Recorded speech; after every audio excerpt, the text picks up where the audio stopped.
Halo guys, Assalamualaikum warahmatullahi wabarakatuh. Welcome to my channel. Hari ini kita akan membahas tentang React Native.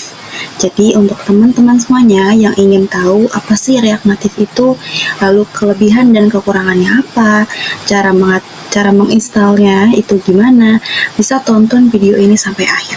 Oke? Tapi sebelum masuk ke materi inti, izinkan aku untuk memperkenalkan diriku. Jadi, namaku adalah Alia Fitriasari. Aku adalah mahasiswi semester 4 di Universitas Syedzi Madani. Jadi, video kali ini adalah salah satu tugas aku di semester 4 dan dari mata kuliah pemrograman mobile. Jadi, apa sih React Native itu? React Native adalah framework untuk membangun aplikasi mobile menggunakan JavaScript. Nah, React Native ini dikembangkan oleh Meta atau Facebook untuk membangun aplikasi mobile untuk iOS dan Android. Jadi, React Native ini bisa digunakan oleh dua platform sekaligus. Nah, sejak dirilis tahun 2015, framework ini telah menjadi pilihan utama bagi perusahaan global seperti Instagram, Airbnb, dan Gojek. Karena apa? Karena ya kemampuannya menciptakan aplikasi yang berfungsi seperti aplikasi natif atau asli dengan performanya yang cepat. Gitu.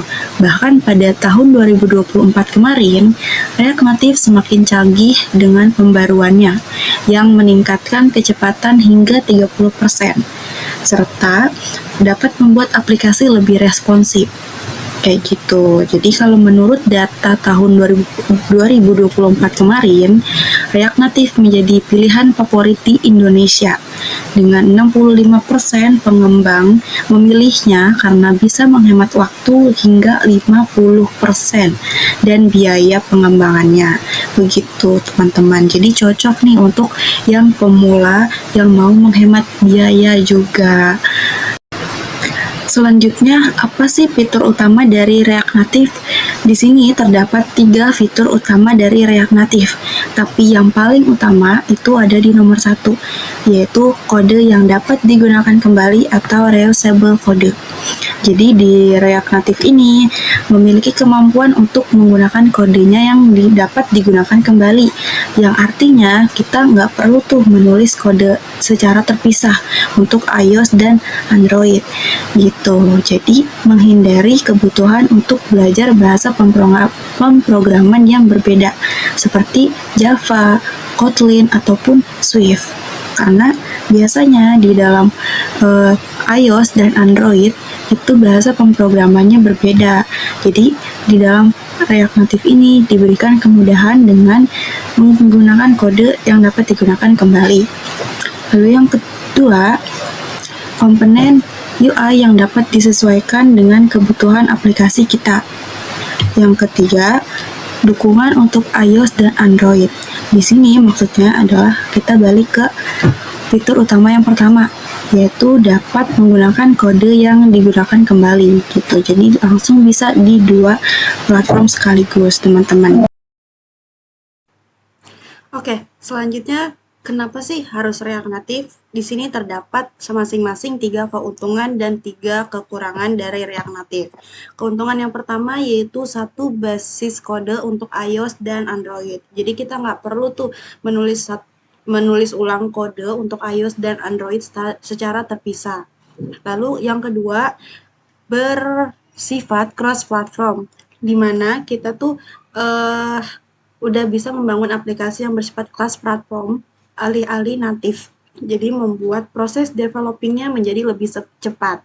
Lalu yang ketiga, lebih hemat biaya dan cocok untuk startup.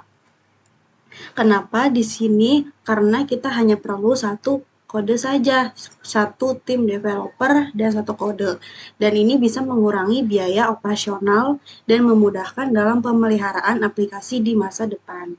Lalu kekurangannya di sini ada 3. Yang pertama, performanya yang terbatas memungkinkan terjadinya penurunan performa. Lalu yang kedua, beberapa fitur mungkin tidak tersedia dan terbatas. Di sini contohnya seperti sensor khusus atau pengelolaan gambar tingkat tinggi itu belum didukung oleh React Native. Sehingga untuk developer perlu menulis kode natif seperti Java ataupun Kotlin untuk Android. Sedangkan untuk iOS menggunakan Swift.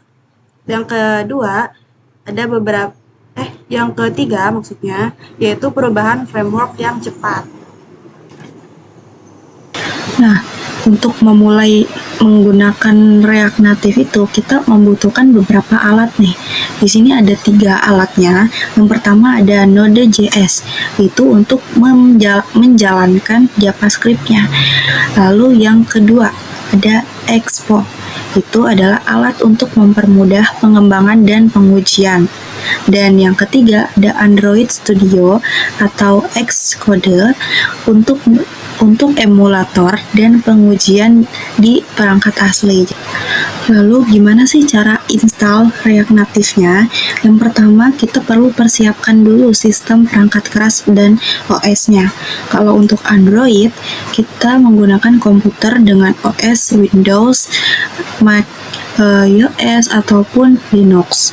Dan untuk Android Studio-nya itu untuk SDK dan emulator ya, beda teman-teman. Lalu untuk iOS itu hanya menggunakan Mac, dimana Xcode-nya ini hanya tersedia di Mac OS. Selanjutnya, cara yang kedua yaitu instalasi prasyaratnya. Yang pertama kita install Node.js v16 Plus dan npm v8 Plus atau yarn. Lalu kedua, kita install juga nih SDK dan emulatornya. Kalau untuk Android Studio menggunakan install SDK Tools, dan buat emulatornya direkomendasikan dengan menggunakan API level 33+. Lalu yang kedua untuk iOS itu kita install Xcode-nya. Lalu setelah itu buka Xcode-nya dan install command line tools. Cara yang ketiga yaitu instalasi React Native CLI. Gunakan npm atau yarn untuk menginstal React Native CLI global. Caranya seperti yang di bawahnya itu ya guys. Yang keempat yaitu membuat project baru nih. Kita buka dulu terminalnya lalu jalankan perintah yang seperti di bawahnya. Nah ini masih lanjutan di cara keempat ya guys.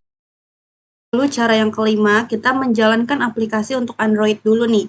Gimana caranya? Yaitu pastikan emulator Android Studio-nya ini sudah dijalankan atau terhubung ke perangkat fisik via USB. Lalu yang kedua, jalankan perintah sesuai yang ada di situ. Dan yang ketiga, jika ada error tentang JDK-nya, pastikan Java Home-nya ini sudah benar ya. Jadi harus teliti dulu, harus diperiksa kembali agar tidak terjadi error, teman-teman. Selanjutnya untuk cara yang keenam, kita menjalankan aplikasi untuk iOS nih. Caranya yaitu pastikan Xcode-nya ini udah terinstall dan emulator iOS-nya ini udah tersedia, teman-teman. Lalu yang kedua, jalankan perintah seperti yang ada di bawahnya itu ya, contohnya. Selanjutnya, jika muncul peringatan Cocoa Pods, maka jalankan seperti yang udah tertera di situ di bawahnya. Oke teman-teman, mungkin itu aja materi dari aku tentang React Native.